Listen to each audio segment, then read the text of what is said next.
dipersembahkan oleh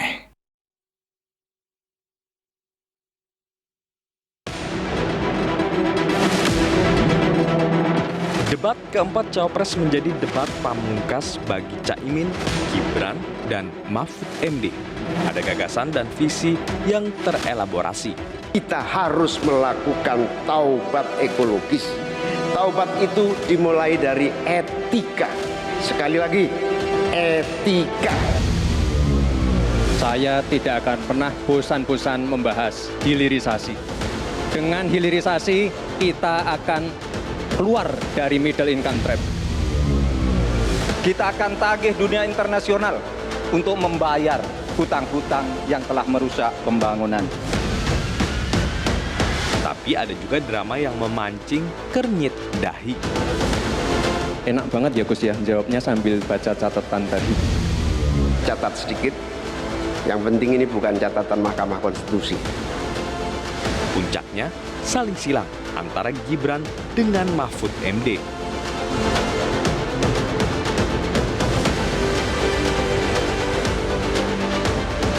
Saya lagi nyari jawabannya Prof. Mahfud. Saya nyari-nyari di mana ini jawabannya. Kok nggak ketemu jawabannya?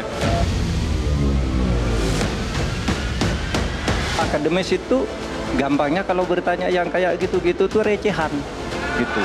Recehan. Oleh sebab itu tidak layak dijawab. Gibran Mahfud, debat sengit atau gimmick?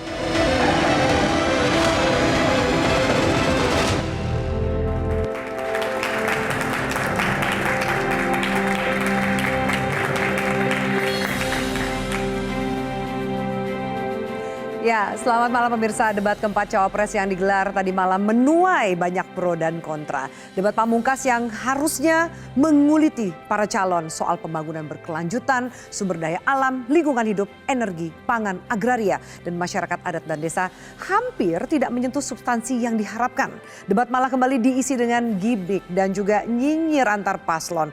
Bahkan aksi teatrikal dan saling sindir antara Gibran Rakabuming Raka dan Mahfud MD menjadi percakapan dengan sentimen tertinggi dari netizen di media sosial. Lalu sejauh apa dampak penampilan dalam debat Cawapres berpengaruh pada elektabilitas paslon dan Cawapres mana yang dianggap mampu memberikan solusi pada permasalahan sumber daya alam dan juga lingkungan hidup. Inilah panggung demokrasi Gibran versus Mahfud, debat sengit atau gimmick bersama saya Afiani Malik.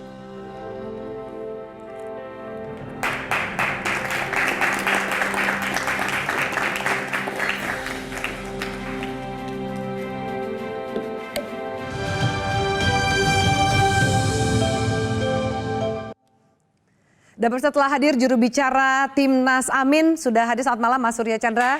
Terima kasih sudah hadir. Dan kami hadirkan juga juru bicara TKN Prabowo Gibran, Diah Roro Esti. Mbak Roro, halo selamat malam. Terima kasih sudah hadir. Dan tim ses Ganjar Mahfud, Mas Islah Bahrawi. Mas Islah, halo selamat malam. Hadir juga pengamat politik Profesor Ikrar Nusa Bakti. Prof Ikrar, halo selamat malam. Selamat malam, Abi. Dan Direktur Eksekutif Nasional Walhi, Zenzi Suhadi. Mas Zenzi, halo selamat malam. Tidak ketinggalan ada rekan-rekan dari mahasiswa Universitas Mercu Buana. Halo teman-teman, selamat malam. Terima kasih sudah hadir. Ya, baik. Saya akan tanya lebih jauh karena kita membahas masih segar di ingatan kita jalannya debat Cawapres tadi malam. Karena temanya khusus mengenai sumber daya alam, pembangunan berkelanjutan, lingkungan hidup, energi, pangan, dan agraria. Saya minta tanggapan pertama justru dari Mas Zenzi. Mas Zenzi, bagaimana Anda melihat jalannya debat tadi malam dari kacamata aktivis lingkungan? Sudah menggambarkankah kebijakan lingkungan yang diperlukan ke depan bagi Indonesia? Iya, sebagai orang yang bekerja di masalah lingkungan, sumber daya alam, energi, dan pangan agraria ini, saya sudah bekerja 20 tahun.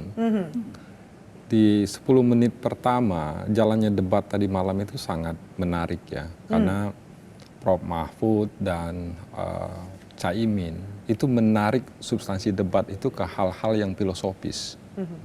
Berkaitan dengan hak masyarakat adat, filosofi peradaban Nusantara dalam pengelolaan sumber daya alam. Sayang sekali, substansi yang filosofi, substantif terhadap akar-akar persoalan ini, dia mengalami distorsi makna karena adanya gimmick di tengah perjalanan debat. Gitu. Itu sangat mengganggu.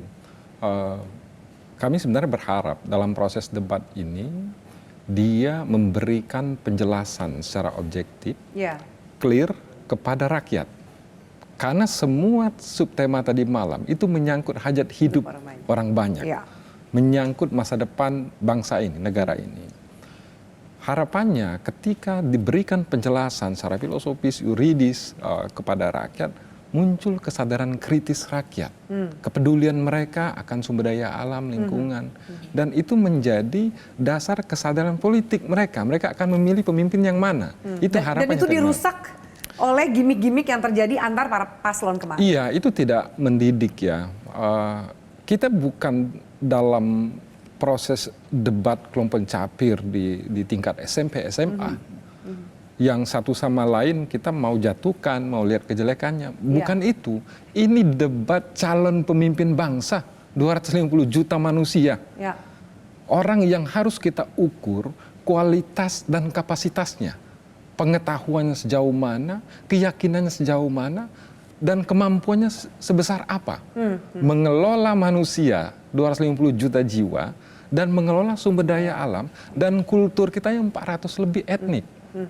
Kita mau lihat kualitasnya ini di mana. Mas Denzi, kalau kemudian kita pisahkan dari gimmick yang menurut Anda menjadi malah distorsi, diskusi yang harusnya substantif, adakah Anda lihat paslon mana yang dianggap atau cawapres dari paslon mana yang dianggap minimal mendekati, ada terobosan atau solusi yang ditawarkan? Saya tertarik kepada dua kandidat ya. Satu Caimin. Caimin itu bicara tentang bioregions. Bioregion ini gagasan lama yang menjadi diskusi semenjak ada Undang-Undang Lingkungan Hidup. Oke. Kenapa bioregion itu penting? Karena dia akan merubah paradigma pembangunan Indonesia.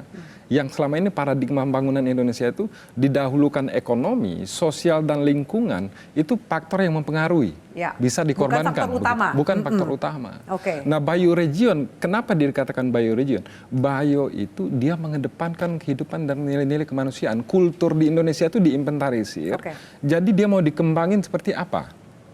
Yang kedua, region, dia basisnya itu ekologis. Jadi pembangunan itu akan dibangun dengan beradaptasi kepada alamnya. Ya. Nah 50 tahun ini kita kan sebaliknya. Apa kepentingan ekonomi, alam yang dirubah, dimodifikasi supaya cocok dengan corak ekonominya. Saya ambil contoh, ekosistem perairan gambut. Kita punya 21 juta hektar, 8 juta hektar itu dikeringkan supaya cocok sama sawit dan akasia. Apa konsekuensinya? Di setiap musim panas kita kebakaran hutan. Begitu. Oke. Kalau Caimin dengan bioregion, tadi Anda sebutkan dua kandidat, satu lagi?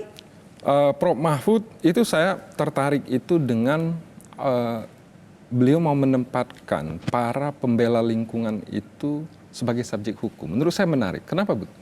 Karena dalam 43 tahun Walhi bekerja, tidak ada kehancuran lingkungan, tidak ada perambahan sumber daya alam Indonesia itu yang tidak ada yang melawannya. Artinya kehancuran lingkungan ini sebelumnya sudah diingatkan dan ada yang membelanya.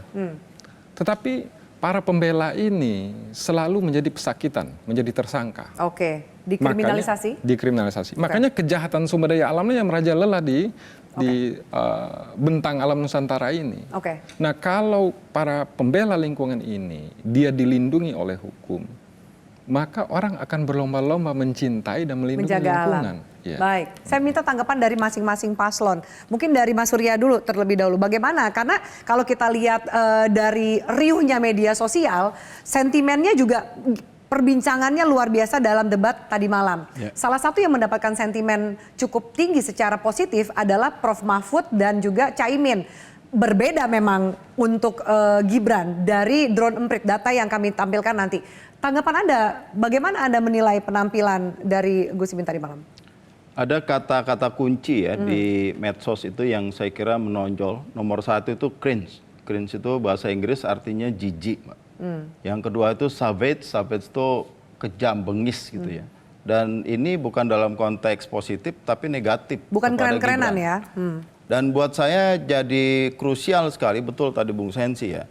Bicara lingkungan hidup dalam konteks politik, itu sebetulnya secara elektoral masyarakat nggak ngerti bahwa rob dia akibat climate change, bahwa dia harus mengalami hujan yang tidak berhenti-berhenti, panen yang tidak teratur begitu jadwalnya. Ini kan semua perubahan iklim yang mendasar. Dijelaskannya rumit.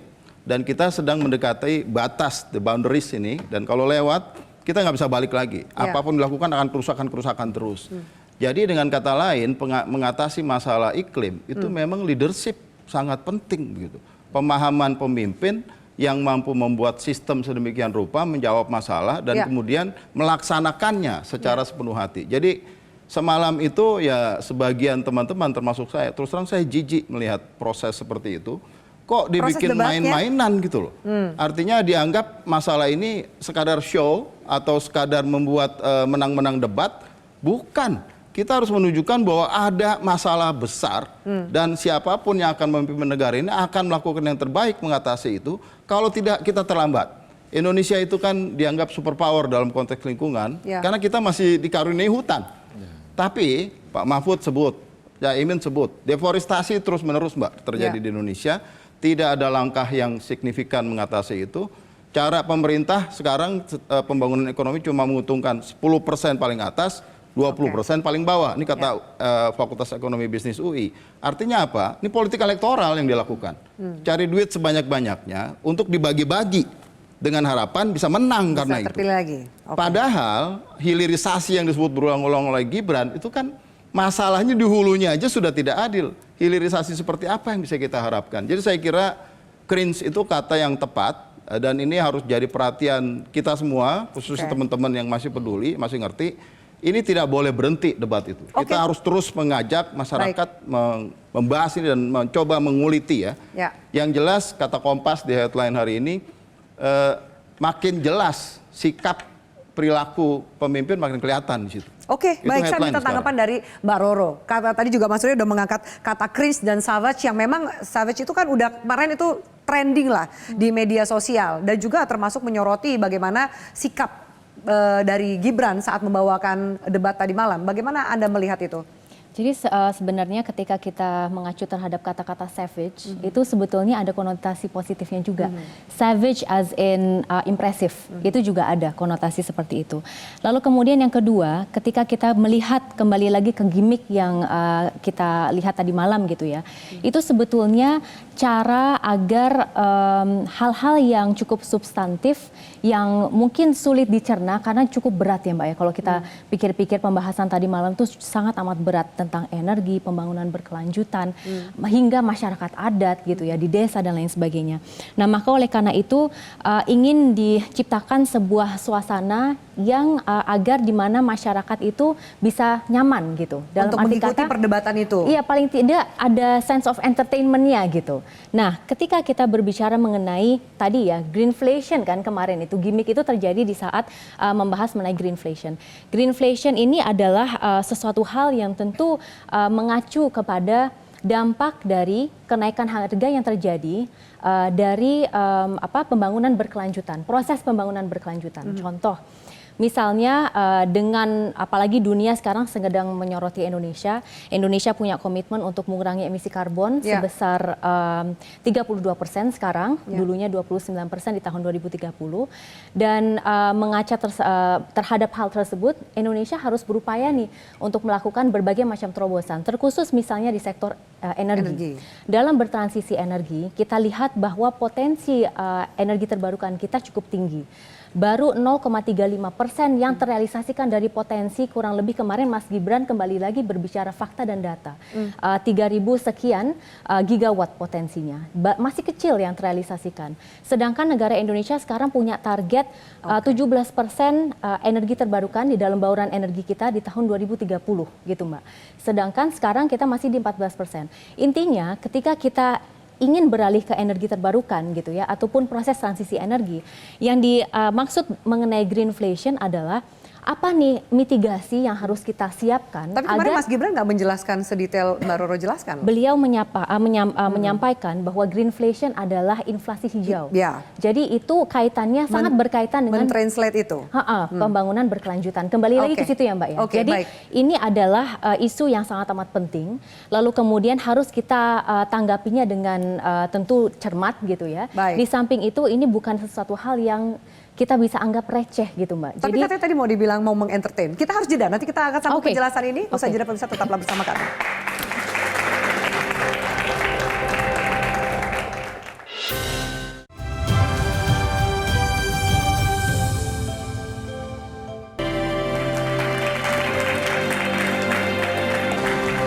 Ya, baik pemirsa, kami lanjutkan. Kalau tadi kita menangkap penjelasan dari Mbak Roro soal salah satu yang sempat viral adalah soal greenflation, dan itu juga terjadi gimmick saling sindir antara Mas Gibran dengan Pak Mahfud. Bagaimana Anda melihat jalannya debat tadi malam, Mas Islah?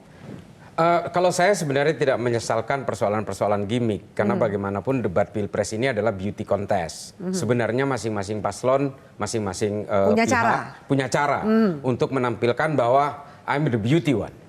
I'm the most beauty one than the others. Itu kan pasti. Yang paling saya sayangkan adalah ada humiliation di situ, ada penghinaan. Nah ini yang betul-betul. Anda nggak melihat itu sebagai entertainment yang disampaikan oleh Mbak Roro tadi? Ya, humiliation bukan entertainment, jelas bukan. Sangat secara definitif. Di mana yang Anda anggap sebagai sebuah ya ketika dia mengatakan, Prof, saya pikir Anda seorang profesor kan. Ini kan humiliation. Artinya gini loh, berusaha mendowngrade Pak Mahfud selevel Gibran. Yang saya salut kepada Pak Mahfud adalah kesabarannya. Coba bayangkan, kalau saya jadi Pak Mahfud, mungkin saya akan terpancing dan saya akan ikut panas. Untungnya makom Pak Mahfud udah beyond gitu loh. Dia berusaha bersabar sehingga akhirnya dia daripada dia terlibat dalam satu perdebatan yang tidak substantif, akhirnya dia menolak. Dilemparkan kembali ke moderator. Dilemparkan kembali kepada moderator. Ya. Ini yang amat saya sayangkan. Memang sebuah debat itu pernah dilakukan oleh Trump dengan Biden. Dan apa yang terjadi ketika itu? Biden dianggap rudeness. Dianggap dia itu tidak sopan, kasar terhadap Biden yang lebih senior. Sehingga akhirnya apa? Mempengaruhi persepsi orang Amerika untuk tidak memilih Trump dan Trump kalah. Anda melihat efek itu akan terjadi? Pasti, pasti. Amerika yang seliberal itu juga masih melihat senioritas dan juniornya ketika berperilaku soal etika, soal moral, dan soal bagaimana gestur orang untuk menghargai orang yang lebih senior. Itu Amerika. Saya tinggal di Amerika bertahun-tahun dan orang Amerika itu paling liberal among the earth menurut saya ya. Tapi menurut saya Indonesia akan jauh lebih menghargai orang yang sopan, orang yang hanya mengandalkan gimmick-gimmick, apalagi melakukan humiliation. Ya. Nah ini akan mempengaruhi kepada elektoral dan memang betul persepsi itu kan akhirnya temuan drone emprit memang persepsi negatifnya 60%. Tinggi, betul. Saya sudah bisa membayangkan itu. Awalnya startingnya Gibran oke nih, ini another element of surprises. Saya sudah berharap begitu. Seperti debat yang pertama saya anggap Gibran melakukan element of surprise. Wah ini element of surprise berikutnya nih. Tapi ternyata kemudian dirusak oleh gimmick-gimmick yang kebablasan yang kemudian berubah menjadi humiliation. Ini membuat orang kemudian seolah-olah menjadi antipati. Anda mau mengklarifikasi soal antara entertainment, jahilnya anak muda dengan bersikap tidak hormat kepada yang lebih tua? Silakan Mbak Roro. Jadi kembali lagi bahwa esensi dari semua ini yaitu adalah bagaimana kita bisa meningkatkan kepahaman publik terhadap terminologi yang sangat amat berkaitan dengan masa depan bangsa. Karena ketika kita mengacu terhadap tadi definisi greenflation itu memang berbeda dengan ekonomi hijau. Maka kenapa kemudian ditanyakan kembali gitu kan terkait hal tersebut dan tidak dijawab dianggap receh gitu. Jadi kembali lagi bahwa ekonomi hijau itu ekonomi yang mempunyai supply chain yang linear. Sedangkan kalau ekonomi berkelanjutan kan sirkular. Tapi intinya adalah bahwa sebetulnya kalau kita melihat dari segi etika ya Mbak ya, kalau mengecap Mas Gibran sebagai sosok yang tidak punya etika, itu saya menganggap tidak benar. Karena kalau kita melihat bagaimana beliau kemudian seusai debat selesai, beliau menghampiri masing-masing paslon, cium tangan, aksi cium tangan gitu ya. Itu sebenarnya untuk menebus kesalahan pada saat debat atau gimana tuh? Bukan. Untuk menetralisir. Bisa lihat di debat-debat sebelumnya. Itu juga dilakukan? Atau interaksi-interaksi lainnya dengan mereka. Itu bentuk hormat beliau sebagai orang yang lebih junior. Tetapi pada hal ini mereka berkontestasi semuanya masing-masing pukul rata sebagai cawapres gitu ya. Tetapi adab itu masih ada Mbak. Masih dipegang oleh Gibran. Kita nggak bisa juga mengecap seseorang seolah-olah tidak beretika 100%. Atau tidak beretika sama sekali. Itu kan silakan, juga masih Gibran juga cium tangan memang kita juga lihat sama-sama dan itu dilakukan konsisten dalam setiap debat. Ya betul. Kalau cium tangannya saya lihat juga. Bahkan ada salah satu cuitan di dalam Twitter gitu. Nih lihat nih Pak Mahfud nggak bakal nerima salamannya dari Gibran nih. Dia pikir mungkin ya ini buzzernya 02 ketika itu yang ngomong. Dia pikir mungkin Pak Mahfud sama seperti Prabowo yang kamu salaman dengan Mas Anies gitu. Beda makom lah. Beda makom. Nah yang saya lihat memang ya kalau kita mau melihat ini adalah tentang bangsa masa depan, Ya. maka seharusnya yang kita lihat itu bukan hanya soal pemikirannya, tapi juga bagaimana gesturnya dia, bagaimana postulat pemikirannya itu, dan bagaimana dia mengapresiasi orang lain di dalam debat. Sekali lagi saya ulangi, debat ini adalah beauty contest. Orang akan melihat setiap detik dari berbagai perspektif apa yang dilakukan oleh orang-orang ini. Oke. Dan ini akan menjadi pertimbangan utama dari Baik. setiap orang yang akan memilih. Prof Ikrar, saya minta tanggapannya terlebih dahulu bahwa kalau ini dianggap sebagai beauty contest mungkin sah-sah aja bagaimana caranya Gibran menunjukkan keindahan dia, tanda kutip, dalam debat, kemampuan Masalahnya dia. kan bukan beauty. Ya, saya kebetulan pernah menjadi dosen di bidang ilmu politik dan hubungan internasional ya. Itu kalimat pertama yang saya jelaskan pada mahasiswa ya, itu adalah politics is interesting, politics is amusing, tapi politics juga disgusting. Tadi yang dikatakan oleh Bung Disgusting, Suri. menjijikkan? Menjijikkan Oke. ya. Dan buat saya apa yang dilakukan Gibran semalam masuk ke dalam disgusting. Bukan seperti kata teman Mbak Roro di TKN katanya, ini kan politik yang entertaining gitu kan. Buat saya nggak entertaining. Kenapa? Satu ya, Gibran itu sendiri nggak ngerti apa itu greenflation itu sendiri, karena penjelasan dia mengenai orange rompi ya, rompi orange yang rompi kuning di Paris. itu setiap hari Sabtu mogok di Paris di dekat istana itu ya.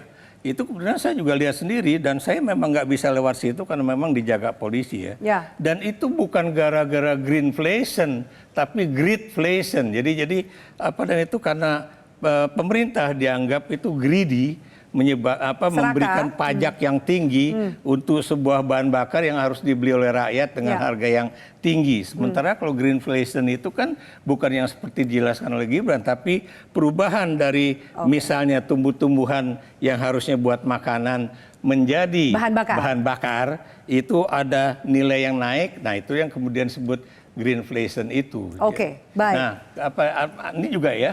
Saya ingin menjelaskan juga ya. Baik. Kalau penjelasannya panjang, mohon maaf Prof, saya harus jeda dulu supaya tidak terpotong. Pemirsa, kami akan lanjutkan. Salah satu yang dibahas adalah juga mengenai food estate. Apa benar food estate itu gagal? Kita akan bahas usai jeda. Tetaplah bersama kami.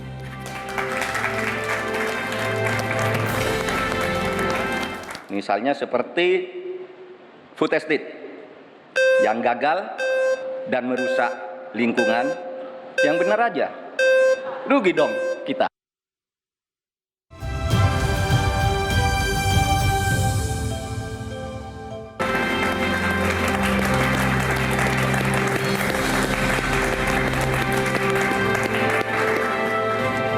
Pemirsa, sebelumnya Cawapres 01 Muhaimin Iskandar dan Cawapres 03 Mahfud MD kompak mengkritik kebijakan food estate sebagai kebijakan yang gagal karena merusak lingkungan. Meski awalnya mengaku ada program food estate gagal, namun Gibran mengatakan ada juga program food estate yang berhasil. Kita simak bersama. Upaya pengadaan pangan nasional dilakukan melalui food estate. Food estate terbukti mengabaikan petani kita, meninggalkan masyarakat adat kita, menghasilkan konflik agraria dan bahkan merusak lingkungan kita. Ini harus dihentikan. Pemerintah melakukan langkah-langkah apa sih yang diperlukan ini untuk menjaga kelestarian lingkungan alam kita. Maka kami punya program petani bangga bertani di Laut Jaya, nelayan sejahtera. Jangan misalnya seperti food estate yang gagal dan merusak lingkungan, yang benar aja. Rugi dong kita. Program-program yang sudah berjalan sekarang, nomor 1 dan nomor 3 ini kan kompak. Food estate gagal. Saya tegaskan sekali lagi Pak, memang ada yang gagal, tapi ada yang berhasil juga yang sudah panen. Misalnya di Gunung Mas, Kalteng, itu sudah panen jagung, singkong. Itu Pak, cek saja nanti ininya, cek saja datanya. Intinya adalah warga jangan diberikan narasi-narasi yang menakutkan. Kita harus optimis Pak. Bapak-bapak ini adalah calon-calon pemimpin, harus optimis. Jangan memberikan narasi-narasi yang menakutkan kepada warga dan masyarakat. Baik pemirsa, kami lanjutkan. Prof, silakan Anda mau menanggapi sebelumnya, termasuk juga silakan ditanggapi bagaimana saling adu argumentasi ya soal food estate ini. Sebetulnya ya kalau Gibran yang memang ingin menunjukkan bahwa dia adalah orang yang matang dan mampu, dia harus memiliki pengetahuan juga untuk menjelaskan apa yang menjadi pertanyaan dia. Tadi saya katakan misalnya kayak greenflation, kan? Dia sendiri mendefinisikannya secara salah. Ya. Terus kemudian yang dia juga bicara misalnya tentang masalah apa istilahnya tuh tanah hulayat, tanah rakyat ya, yang kemudian katanya udah disertifikasi dan sebagainya. Apakah Gibran kemudian tahu setelah disertifikasi itu tanah itu menjadi milik rakyat atau dijual oleh rakyat? Gitu. Jadi distribusi tanah adat itu benar-benar terjadi atau tidak? Ya. Nah, kemudian juga yang lain juga ya. Ini Gibran ini kan belum pernah di pemerintahan. Dia nggak tahu sejarah. Wali kota Solo. Maksud saya belum pernah di pemerintahan pusat ya. Sementara yang 2 orang ini pernah menjadi menteri, pernah menjadi di pemerintahan pusat lah. Ini yang menarik buat saya, Gibran itu seolah-olah sebagai petahana yang mempertahankan program-program dia. Harusnya dia tuh kan sebagai bapaknya petahana. Nah, padahal harusnya kalau dia belum pernah memerintah, dia harus menunjukkan bahwa dia itu mengeritik lah apa yang terjadi. Ini malah mempertahankan sebuah program yang memang gagal, dan food estate ini bukan cuma gagal sekali, zaman Soeharto juga gagal. Sudah gagal. Iya, dan Prabowo juga di Merauke itu juga dulu punya food estate, juga banyak dikritik sama orang. Oke, baik. Gitu. Silakan mau ditanggapi Mas Surya sebelum saya nanti soal food estate gagal atau tidak, dan klaim dari Gibran misalnya mengatakan bahwa ada yang gagal, perlu masa waktu tertentu, bahkan juga ada yang berhasil. Silakan Mas Surya. Yang dia bilang Kalteng berhasil itu juga nggak berhasil. Gunung karena Mas. Aslinya itu mau tanam singkong. Jadinya jagung dan itu pun di polybag, Mbak. Memang tujuannya untuk seperti gak berhasil gitu. Dan dalam proses sejarah kita memang benar tadi Pak Ikra, di Papua ada di Merauke. Target 1,2 juta hektar yang jalan sekarang 400.000 hektar. Sisanya jadi belukar. Dan yang paling serem lagi itu gara-gara di tanah di sana dipaksa tanam beras, penduduk lokal yang biasa makan sagu akhirnya terbawa makan nasi, menghasilkan masalah. Mereka kan konsumsinya beda, cara beda, ya, konsumsinya berbeda, dan dia menimbulkan diabetes sekarang di sana. Jadi saya kira tidak sederhana ya bahwa ada begini terus begini gitu, dan sepertinya memang proyek aja gitu loh food estate. Anda melihat ini bukan kebijakan yang berorientasinya pada kesejahteraan publik gitu? Kelihatannya begitu karena gimmick aja. Politik? Jadi memang sepertinya pemerintah itu bekerja dengan dari satu gimmick ke gimmick lain, dan ketika gagal dia bikin gimmick lagi. Esensinya di mana? Sementara untuk yang terjadi adalah itu hutan tadinya, Mbak. Ya. Hutan digundulin, dibikin food estate, kayunya hilang, food estate-nya nggak jadi. Jadi ada yang mikir gitu. apa gara-gara mau ngambilin kayu aja sebetulnya, bukan untuk nanam ketahanan pangan dan sebagainya. Saya kira ini ada masalah besar yang harus dievaluasi gitu. Gus Islam, saya minta tanggapan Anda soal kemudian Mas Gibran bilang jangan menakut-nakuti. Jangan menakut-nakuti. Tapi bagaimana Anda melihat itu? Bahwa ada juga food estate yang berhasil sebenarnya. Ya, kalau kita berbicara data ya, Gunung Mas misalnya, dari temuan Greenpeace yang dikatakan sudah pernah panen segala macam itu kan Greenpeace tidak mengatakan tidak pernah menemukan hasil panennya. Itu yang pertama, itu berbicara tentang real datanya, seperti yang dikatakan oleh Gibran. Dan kalau kemudian punya kegelisahan yang sama di antara dua paslon 1 dan 03 ini, cawapresnya, kemudian mengungkapkan fakta bahwa kenyataannya kita memang masih mau impor beras 3 juta ton dari India dan juga dari satu lagi dari mana ya, dari Vietnam kalau tidak salah ya.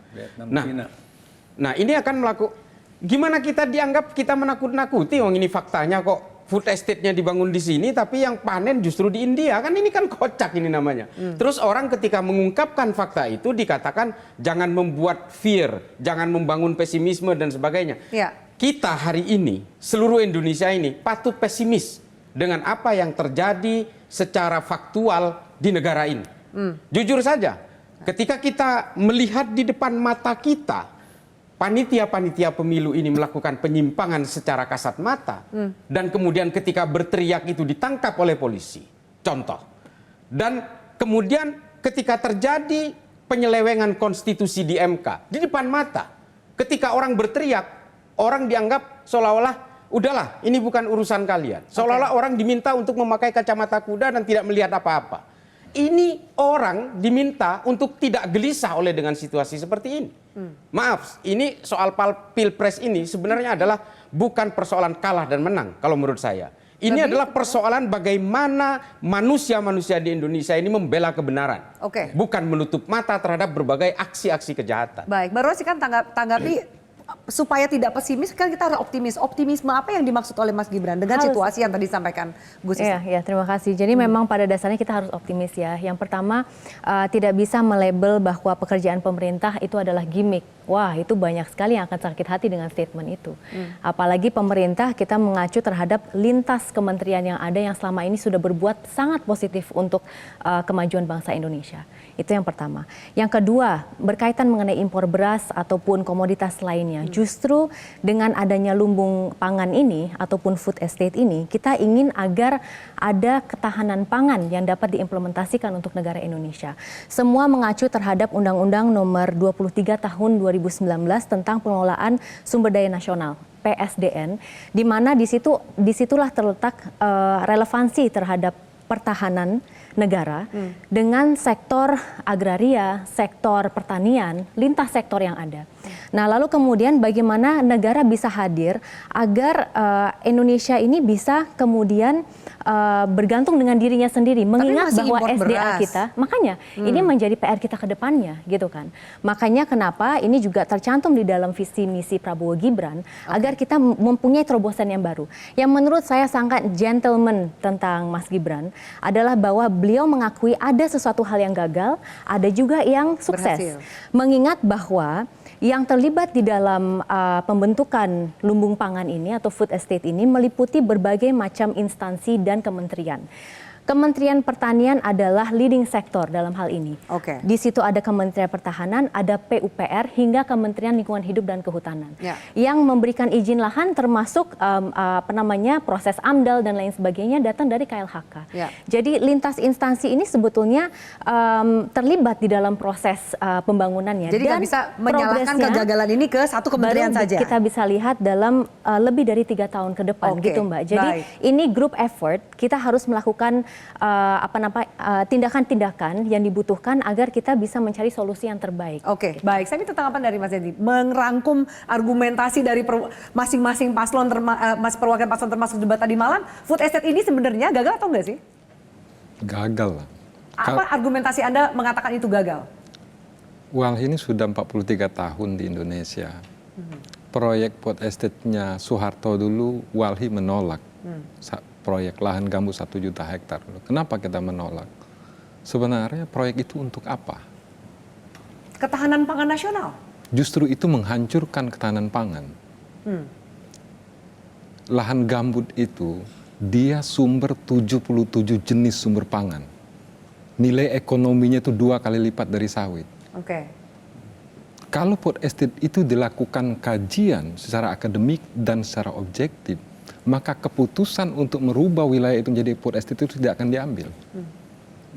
Saya melakukan penelitian sendiri di Bagaimana tanggapan Anda ketika ada pihak yang mendorong food estate sebagai sebuah cara untuk meningkatkan ketahanan pangan nasional, namun juga ada pihak yang mengatakan menolak itu?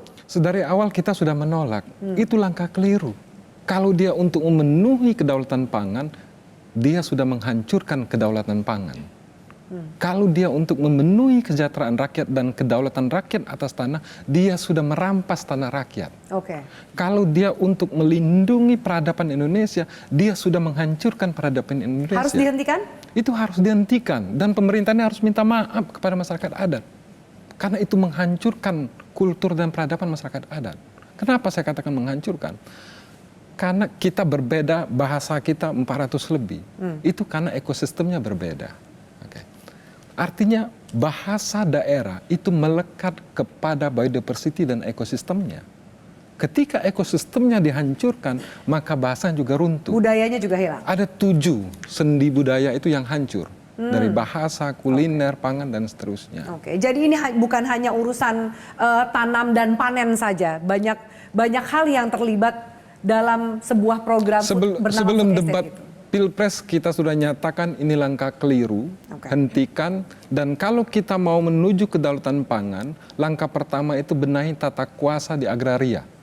Kembalikan tanah rakyat. Kalau kita mau membangun kedaulatan rakyat, yang harus kita rubah itu undang-undang tentang budidaya tanaman benih. Semenjak tahun 92 lumbung-lumbung padi di kampung itu hilang. Karena kita merubah peradaban pertanian Indonesia.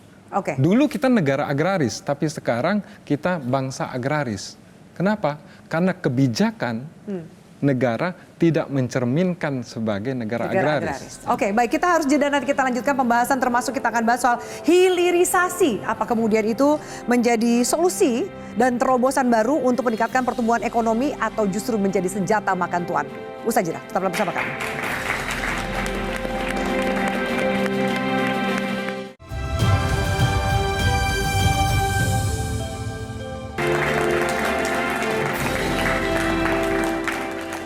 Iya, baik. Ada bicara soal hilirisasi dari 01 sempat dalam debat juga seakan-akan menegaskan bahwa ya menolak hilirisasi. 02 sepertinya memang terus akan menggaungkan hilirisasi ini. 03 gimana, Gus Islah? Ya itu tergantung kondisi sih kalau hilirisasi itu. Apalagi soal hilirisasi nikel kan sekarang kan tidak populer lagi sejak beberapa pabrikan motor elektrik vehicle sudah mengkonversi ke dalam bentuk litium ferrofosfat. Nah ini kan artinya ada satu konfigurasi bahan baku yang akan berubah secara global. Baik. Nah artinya ini ada beberapa adaptasi-adaptasi yang akan mempengaruhi berbagai kebijakan-kebijakan politik pastinya. Jadi bahwa kemudian menolak atau tidak, lihat bagaimana perkembangan ke depannya. Iya kan, hilirisasi ini kan seolah-olah semua jawaban dari berbagai persoalan menurut Gibran. Dan menurut apa yang kita tangkap dari visi misinya Ganjar Mahfud, saya kira memang hilirisasi ini bukanlah satu harga mati. Kalau kita perhatikan dari kebutuhan dunia hari ini, seperti misalnya dari nikel dikonversi kepada litium misalnya yang dilakukan oleh Tesla, oleh Wuling, oleh beberapa pabrikan di berbagai produsen mobil-mobil dunia ya. Nah ini kan pasti akan mempengaruhi berbagai traffic dari komoditas bahan mineral kita.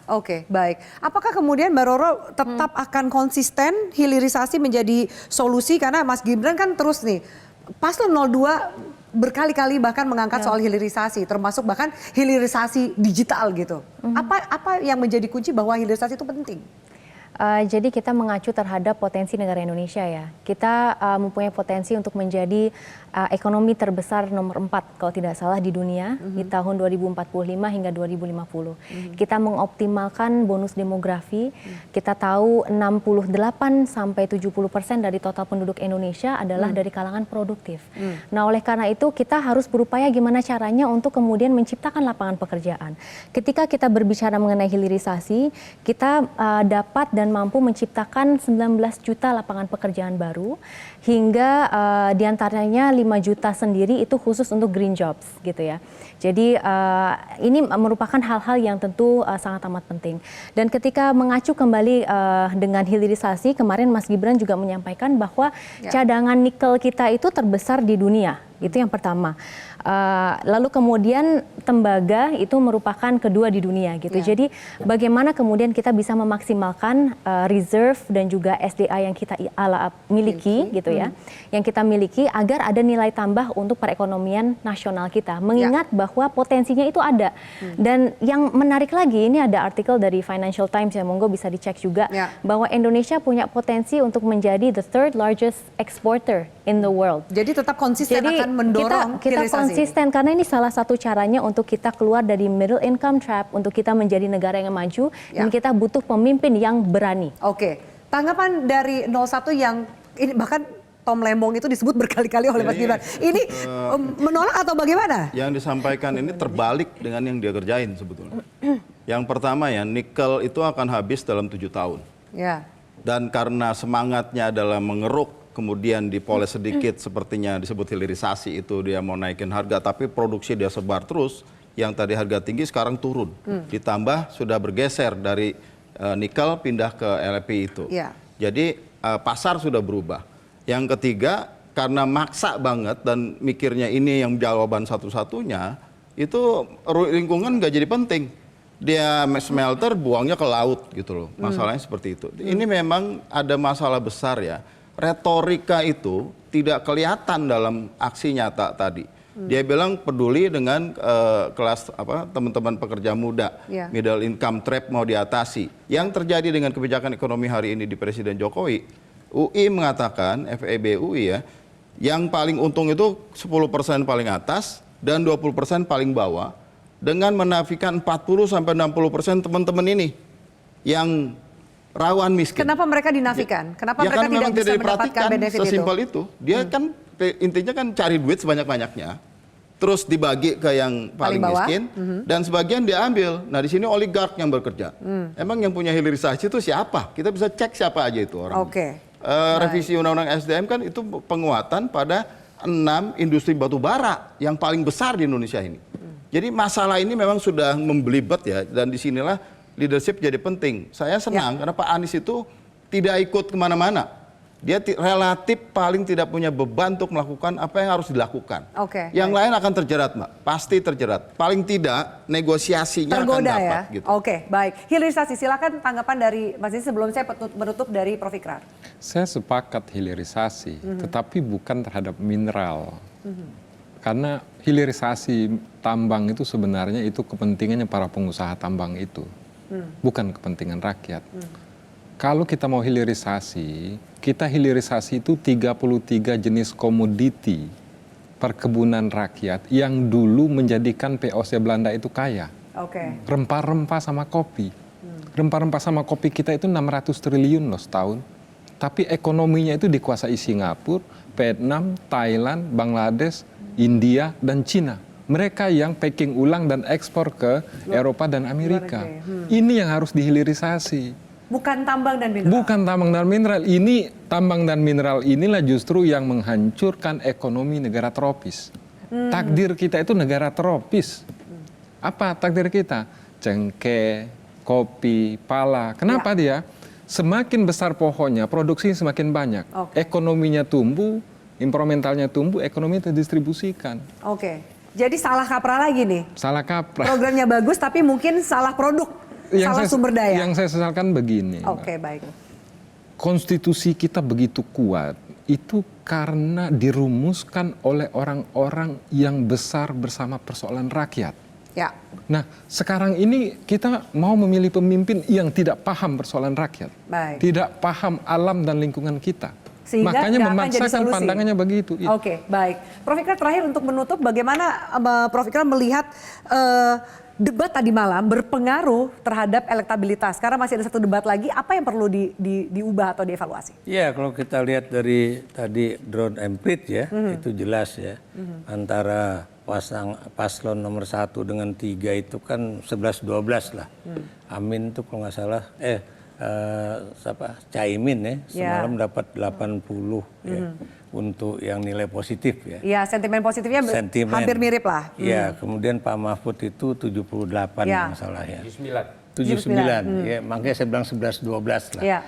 Kalau si Gibran itu kan 60 lebih ya ininya. Negatifnya ya. Jadi itu sebenarnya dari situ aja orang bisa tahu kira-kira di mana nih yang kemudian bisa memenuhi syarat untuk menjadi calon pemimpin yang benar-benar matang, benar-benar punya pengetahuan. Kalau Gibran semalam bilang bahwa hilirisasi ini adalah untuk kita keluar dari middle income trap ya, tapi Anda tahu itu bukan cuma itu, ada lagi bagaimana sumber daya manusia kita sendiri. Itu kalau presiden udah berkuasa 9 tahun dia kaget bahwa cuma 0,45% orang Indonesia yang kemudian selesai S2, S3 kayak Bung Isra dan saya misalnya kan, itu buat saya emang lu tiap tahun ngapain aja? Dan kemudian tiap ada rapat kabinet bulanan, emangnya nggak dengerin Menteri Pendidikan ngomong apa gitu kan? Kenapa saya ngomong gitu? Karena salah satu yang penting di dalam kita keluar dari middle income trap itu adalah SDM kita. Satu, kedua tadi ya. Itu bukan cuma yang sebutkan tadi, Amerika, Jepang juga itu. Kopi Toraja nggak boleh dijual orang Indonesia dengan nama kopi Toraja. Itu udah lisensinya udah pilih Jepang. Kopi terbaik udah punya Amerika. Jadi ujungnya ternyata jangan lupakan juga pembangunan dari SDM kita. Seperti itu ya. Baik, terima kasih banyak. Boleh kita beri aplaus untuk para narasumber kita pada malam hari ini. Pemirsa, dalam debat ada adu gagasan dan siasat. Sah-sah saja dilakukan selama tidak melanggar aturan dan juga adab. Dalam debat jutaan pasang mata akan menilai sebuah kualitas baik dari penampilan dan kematangan. Siapakah yang terhebat? Tersisa 1 kali lagi debat di bulan Februari, semoga mampu membahas hal yang lebih substansi yang jelas diperlukan pemilih untuk mencari pemimpin terbaik negeri ini. Saya Afiani Malik undur diri. Selamat malam, sampai jumpa.